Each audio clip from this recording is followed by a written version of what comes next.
তৃণমূলের রংবাজির দিন শেষ, চরম হুঁশিয়ারি দিয়ে বসলেন অধীর। এই রাজ্যের সমস্ত কিছুতেই গা জোয়ারি এবং দখলদারি করে তৃণমূল নিজেদের সর্বেসর্বা ভাবতে শুরু করেছে।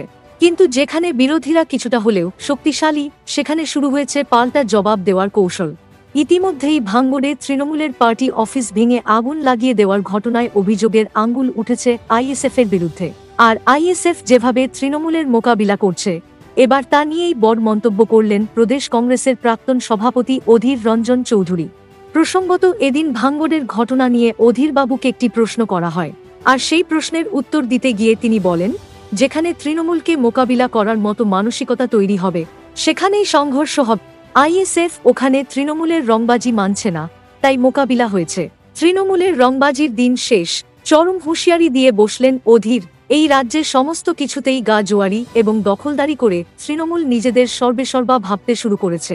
কিন্তু যেখানে বিরোধীরা কিছুটা হলেও শক্তিশালী, সেখানে শুরু হয়েছে পাল্টা জবাব দেওয়ার কৌশল। ইতিমধ্যেই ভাঙড়ে তৃণমূলের পার্টি অফিস ভেঙে আগুন লাগিয়ে দেওয়ার ঘটনায় অভিযোগের আঙুল উঠেছে আইএসএফের বিরুদ্ধে। আর আইএসএফ যেভাবে তৃণমূলের মোকাবিলা করছে, এবার তা নিয়েই বড় মন্তব্য করলেন প্রদেশ কংগ্রেসের প্রাক্তন সভাপতি অধীর রঞ্জন চৌধুরী। প্রসঙ্গত, এদিন ভাঙড়ের ঘটনা নিয়ে অধীরবাবুকে একটি প্রশ্ন করা